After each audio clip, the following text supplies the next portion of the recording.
Y continuando con nuestro tercer ciclo de conferencias, invitamos al escenario al doctor Luis Eduardo Serra Jiménez, magistrado del Tribunal Administrativo del Atlántico, quien presentará su conferencia, Examen Ius Filosófico de las Providencias de Unificación en la Jurisdicción de lo Contencioso Administrativo. Buenas noches, muchas gracias. Paso rápidamente a exponer una reflexión jus filosófica sobre las providencias de unificación en la jurisdicción contencioso-administrativa. Dos de los defectos más comunes de los cuales suelen partir varias corrientes jus filosóficas son, por una parte, la certeza. Esto es la convicción de no caber posibilidades de error en el planteamiento de un problema jurídico, así como en la respuesta al mismo. Ello en grado de certeza, pocas veces en grado de probabilidad. Por otra parte, la asunción de la universalización, tanto en el problema como en la solución, se traduce en una posición escolástica consistente en asumir a priori que los problemas y las fórmulas de solución parten de la premisa de que las respuestas o soluciones son generales y universales. Bajo esa concepción se ha asumido que hay poco espacio y en ocasiones ninguna probabilidad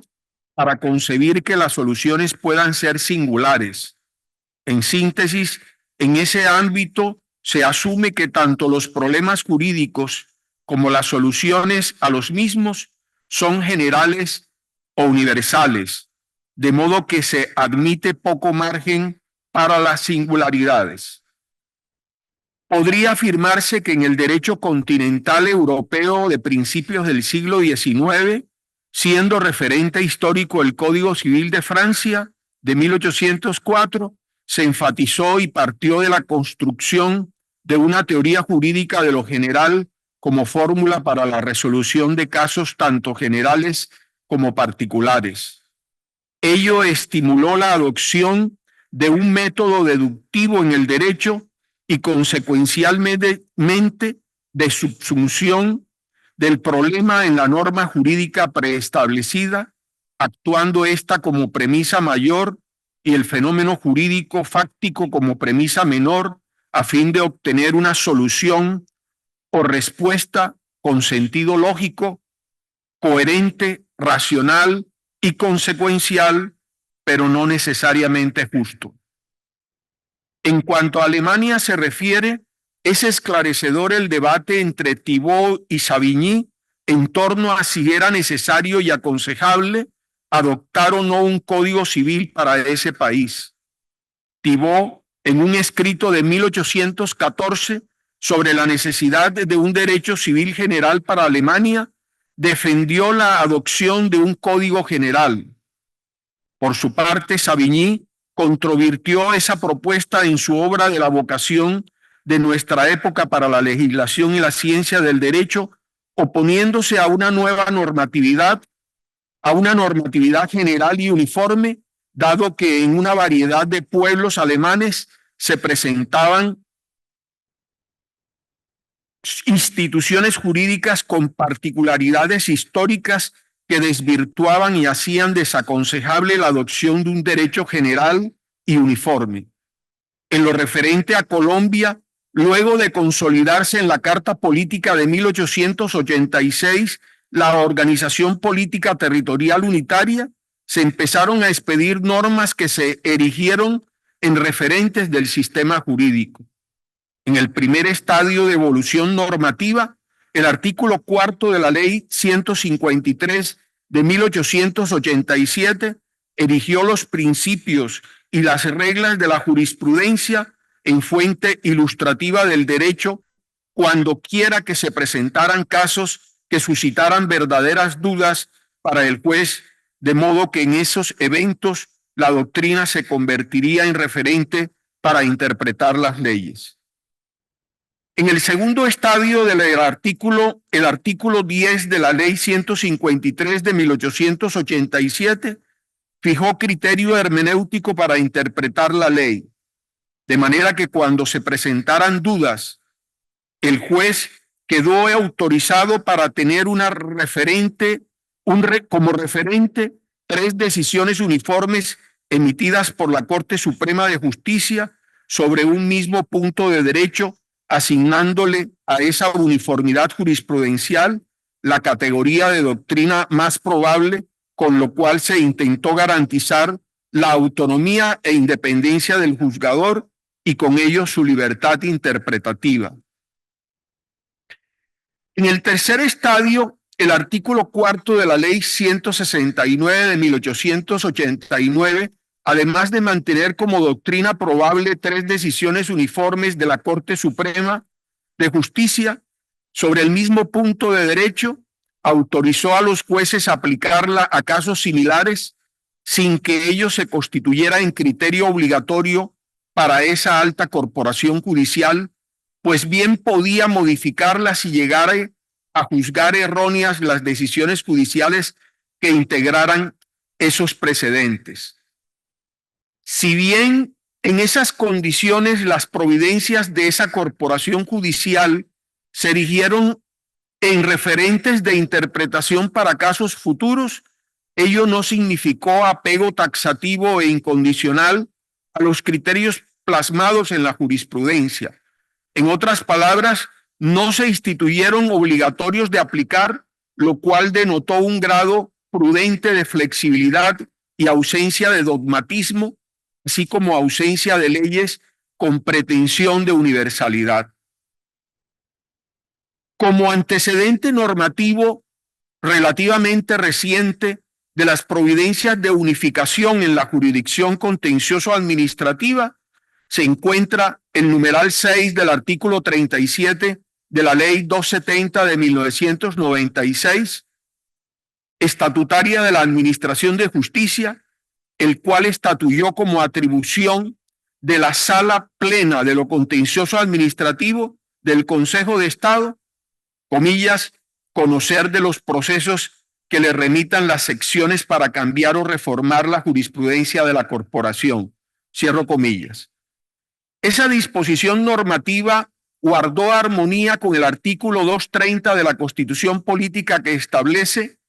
los jueces en sus providencias solo están sometidos al imperio de la ley, la equidad, la jurisprudencia, los principios generales del derecho y la doctrina son criterios auxiliares de la actividad judicial. Cierro comillas. Nótese cómo hasta finales del siglo XX las preceptivas traídas a colación no establecieron como obligatoria la aplicación de criterios fijados en la jurisprudencia contencioso-administrativa, sino como guía interpretativa para la actividad judicial, sin imponer en la adopción de los fallos la sujeción estricta a dichos criterios. Ya en los inicios del presente siglo XXI, por disposición de los artículos 270 y 271 de la Ley 1437 de 2011, se estatuyeron las sentencias de unificación en la jurisdicción contencioso-administrativa, y con los artículos 78 y 79 de la Ley 2080 de 2021 se extendió a los autos la facultad del Consejo de Estado para unificar criterios, de modo que ambos tipos de providencias se estatuyeron obligatorias de aplicar. En el marco de esa nueva concepción legal y jurisprudencial, las providencias de unificación formalmente judiciales, en tanto expedidas por el Supremo Juez de lo Contencioso Administrativo, parecen mutar materialmente a disposiciones legislativas al comprender reglas generales abstractas e impersonales. Sin embargo, han quedado sin control judicial de constitucionalidad, pese a que las mencionadas providencias materialmente tienen el carácter de legislativas. Una situación sutil de factible vulneración de la Constitución por parte de disposiciones formalmente judiciales, pero materialmente legales e inclusive eventualmente constituyentes, no debe subestimarse. Ese escenario sugiere y demanda de la Corte Constitucional que en ejercicio del control general de constitucionalidad, a petición ciudadana o de oficio, someta a juicio el contenido material de esas disposiciones. No hacerlo con el argumento de que son leyes formales podría abrir paso y permitir la posibilidad de que la Constitución sea desconocida. Ahora, ante la eventual objeción de que a la Corte Constitucional no le asiste competencia para pronunciarse en juicio de constitucionalidad sobre normas formalmente judiciales, aunque materialmente sean legislativas e inclusive eventualmente constituyentes, con el argumento de que su competencia está circunscrita a los, comillas, los estrictos y precisos términos, comillas, del artículo 241 de la Constitución, ese evento extremo exigiría apelar a la competencia general que tiene esa corporación judicial a la cual se le ha confiado la guarda de la integridad y supremacía de la Constitución. Es con esta competencia constitucional general con la que parece sano y aconsejable debería resolverse una eventual antinomia, dando prelación a la totalidad de la Constitución frente a eventualidades no previstas taxativamente por el constituyente, pero factibles y necesarias de resolver con la competencia general, suprema e integral que de la Carta Política tiene la Corte Constitucional. Si el máximo tribunal constitucional se sustrajera o fuera ajeno a esos específicos casos, en ese aspecto quedaría convertido como en el episodio bíblico y a la manera de la esposa de Lot en una simple estatua de sal, pero en este caso no precisamente por mirar a la Constitución, sino por desentenderse de su suerte, apegada en lo que al control de constitucionalidad se refiere a interpretaciones formalistas de la Carta Política. Retomando el contenido material legislativo inmerso en las providencias de unificación, vale decir que para que una autoridad del Estado ejerza materialmente una función legislativa, no es suficiente que la ley la haya habilitado. Es necesario que dicha competencia tenga su fuente inequívoca en la Constitución política. Sin embargo, en el caso que nos ocupa, la norma de norma expresamente no contempla esa competencia, la cual no debe asumirse ni inferirse al no haber en ella una disposición inequívoca de carácter constitucional que así lo disponga. En todo caso, lo que actualmente son las reglas aplicadas como fórmulas generales y uniformes de resolución de controversias no son propias del ámbito material jurisdiccional, sino del material legislativo. La competencia que habilita al Consejo de Estado para establecer reglas de carácter general y uniforme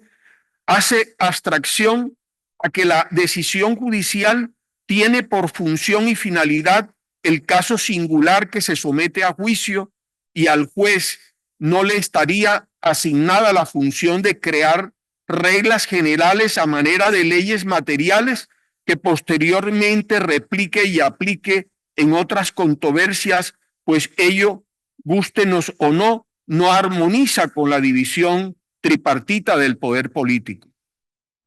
Ese escenario de poder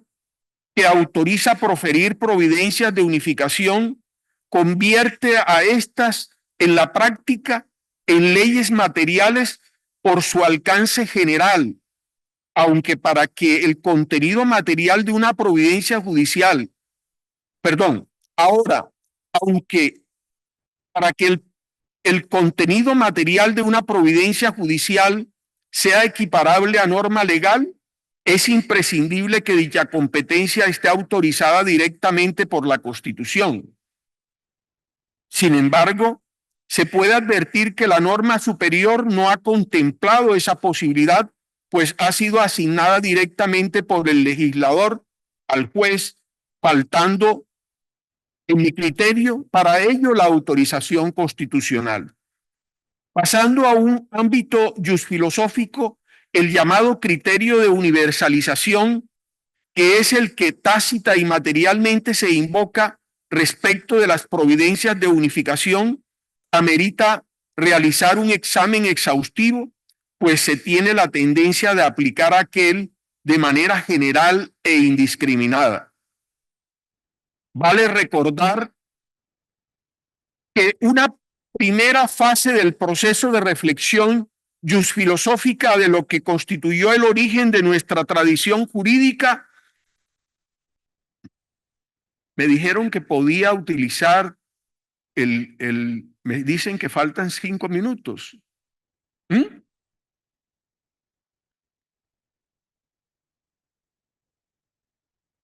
Vale recordar que una primera fase del proceso de reflexión jusfilosófica de lo que constituyó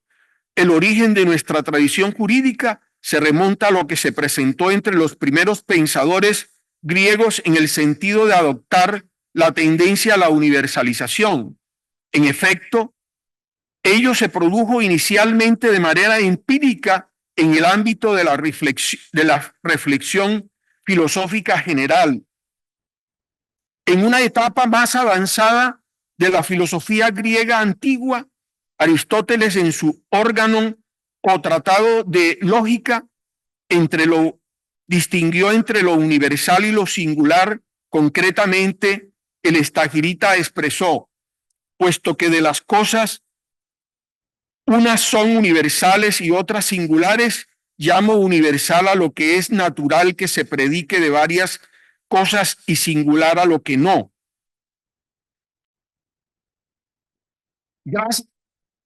Gracias al advenimiento de una concepción científica del mundo, en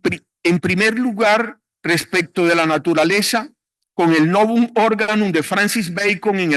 el siglo XVII, y en segundo lugar, con la sociología en el ámbito de la sociedad, se replanteó medianamente el viejo método de la universalidad, caracterizado por el deductivismo y la especulación abstracta, así como por la tendencia al totalitarismo conceptual, que afortunadamente fue reemplazado por el método inductivo y la experimentación, lo cual se constituyó en punto de partida de una elaboración científica tanto en lo biológico como en lo social, no siendo ello de contera ajeno al derecho. En efecto, lo anterior estimuló a que inclusive algunos de los máximos representantes de la juridicidad, la mayoría de ellos alemanes, reclamaran el reconocimiento del carácter científico del derecho. Fue el caso, entre otros, de Savigny, de von Schering, de Jenny, y en la primera mitad del siglo XX, Rudolf Stadler, seguido por Emil Lax, Hans Kelsen y Gustavo Rabro. Volviendo al ámbito jurídico contemporáneo en nuestro país, a fuerza de disposiciones imperativas, se está entronizando por la jurisprudencia, con el apoyo de la ley, la pretensión de universalización de los contenidos materiales de providencias judiciales y con ello la uniformidad de las decisiones y respuestas a problemas jurídicos que, más que generalidades, contienen y conservan en cada caso particularidades y singularidades que suelen soslayarse y subestimarse, demandándose por el contrario respecto de ellas decisiones específicas al caso concreto, sin que, por supuesto, se desdeñen los precedentes como guías para resolver casos de contornos similares, pero sin que se impongan anticipadamente y por decisión legal y o jurisprudencial general como obligatorios de aplicar, dado que debe ser el juez en cada caso concreto y específico el que entre a considerar su aplicación o no. Sobre la necesidad de que haya una justa administración de justicia, permítanme evocar lo expresado con altísima sensatez y sabiduría por Goethe en algunas de sus máximas y reflexiones en torno a las categorías de lo general y lo particular o singular. Dice, lo particular está eternamente subordinado a lo general y lo general debe adaptarse eternamente a lo particular. ¿Qué es lo general? El caso aislado. ¿Qué es lo particular? Millones de casos. Lo general y lo particular coinciden. Lo particular en lo general que se manifiesta en condiciones distintas. Siguiendo a Goethe, cabría agregar, generalmente cuando se invoca a la autoridad como criterio de validez, verdad o corrección, es porque las razones que con anterioridad se invocaron están perdidas, son débiles o erradas, precisamente porque no son válidas, verdaderas ni correctas. Lo afirmado pone de manifiesto que para garantía de justicia, el abordaje metodológico científico sugiere ser predominantemente desde lo singular y específico y no el de lo general y universal. Al respecto, el reconocido jurista español Alejandro Nieto, en su obra Derecho y el Derecho y el Revés, expresó, comillas, en la ley no se encuentra la solución de los conflictos singulares, debido a que, como es patente, es abstracta y general, mientras que los conflictos forenses son individuales y concretos. Hay, por tanto, un salto funcional entre la ley y la sentencia, y por ello son distintos sus autores, el legislador y el juez. El legislador sabe perfectamente que él no puede resolver los conflictos concretos y en consecuencia encomienda tal tarea a otro sujeto distinto, el juez. De la misma manera que el juez sabe que el objeto de sus sentencias es la solución del conflicto singular y nada más, cuyo conocimiento se le ha sometido. Cierro comillas. En otras palabras, no es el juez el llamado a especular y disponer acerca de las soluciones generales y abstractas, y mucho menos asignarle un carácter obligatorio. Últimamente, en el caso colombiano, las providencias de unificación suscitan la proclividad a resolver los casos venideros teniendo en cuenta criterios rígidos de autoridad, fomentando en el juez unipersonal y colegiado de menor jerarquía la tendencia a que esté más preocupado por armonizar con el criterio del superior que a resolver en justicia el caso que es objeto de su sentencia. Así, las susodichas providencias de unificación estimulan el sometimiento no suficientemente razonado ni respaldado en el material probatorio y de contera a la relajación frente a la verdad, el derecho material y la justicia, pues en muchos casos involuntariamente termina primando el temor al apartamiento del juez de inferior jerarquía a criterios de autoridad que se convierten en figuras procesales rígidas, dogmáticas, absolutistas y totalitarias que sotto voce parecen demandar y ameritar un replanteamiento del asunto en aras de una función judicial con mayores estándares y niveles de justicia material. Muchas gracias a todos.